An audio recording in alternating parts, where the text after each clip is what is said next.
बदलापूर पालिका टॅक्स वसुलीत खोटेपणा करत असून शासनाची ग्रँट मिळवण्यासाठी 62% कर वसुली झाली असताना 90% दाखवली जात असल्याचा गंभीर आरोप भाजपचे माजी नगरसेवक संभाजी शिंदेंनी केलाय। माहितीच्या अधिकारात मिळालेल्या कागदपत्रांच्या आधारे शिंदेंनी हा दावा केला असून यामुळे पालिका वर्तुळात खळबळ उडाली आहे।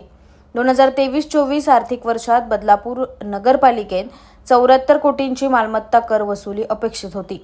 त्यापैकी 28 कोटी मागील थकबाकी आणि 46 कोटी रुपये चालू वर्षाचा टॅक्स होता। यापैकी पालिकेनं फक्त 46 कोटी रुपयांची म्हणजेच एकूण उद्दिष्टांच्या 62% वसुली केली। यात थकबाकीची 46% आणि चालू मागणीची 72% वसुली होती।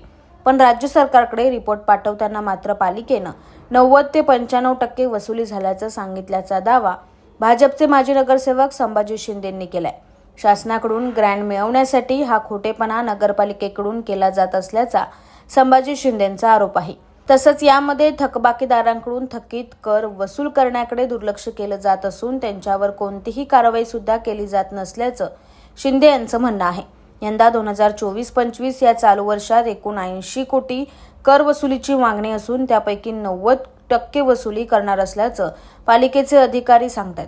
मात्र तसं झालं तर बदलापूरकरांच्या वतीनं पालिकेचे मुख्याधिकारी आणि टॅक्स विभागाचे कर्मचारी यांचा जाहीर नागरी सत्कार करू असं खुलं आवाहनही संभाजी शिंदे यांनी दिलं आहे। बदलापूर नगरपालिकेच्या 2023-24 या वर्षाची एकूण डिमांड 74 कोटी रुपये होती।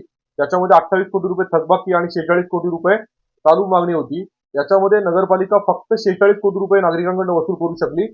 याचं पर्सेंटेज काढलं तर साधारणपणे 62% आहे। थकबाकीमध्ये 46% वसुली आहे आणि चालू मागणीमध्ये 72% वसुली आहे।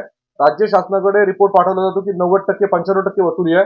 पूर्णपणे खोटेपणा नगरपालिकेकडून केला जातो। प्रामाणिक करदाते तेच करदाते भरतायत, परंतु थकबाकीदारांकडे बिलकुल लक्ष दिलं जात नाही आणि ती थकबाकी वर्षानुवर्ष त्याचप्रमाणे चालू आहे। शासनाकडून ग्रँट प्राप्त करण्यासाठी नगरपालिका खोटेपणा करत आहे। चालू वर्षी सुद्धा 80 कोटी रुपयांची डिमांड आहे, त्याच्यामध्ये 90% वसुली करू असं प्रशासनाचं मत आहे। म्हणजे जवळजवळ 70 कोटी रुपये वसूल करू असं डिमांड त्यांचं मत आहे। आतापर्यंत साधारणपणे 10 ते 12 कोटी रुपये फक्त वसूल झालेले आहेत। माझं मुख्याधिकाऱ्यांना चॅलेंज आहे की तुम्ही जर मार्च एंडिंग पर्यंत या नगरपालिकेला 70 कोटी रुपये म्हणजे 90% जर वसुली केली तर नगरपालिकेच्या सगळ्या टॅक्स कर्मचाऱ्यांचा आणि तुमचा आम्ही या ठिकाणी बदलापूर नगरपालिकेच्या सभागृहामध्ये किंवा बाहेरच्या सभागृहामध्ये तुमचा नागरिकांच्या वतीने जाहीर सत्कार त्या ठिकाणी करू। प्रामाणिक करदात्यांवर अन्याय करू नका आणि थकबाकीदारांवर कारवाई करा अशी आमची त्या ठिकाणी मागणी आहे। Bureau report AB fast news Badlapur.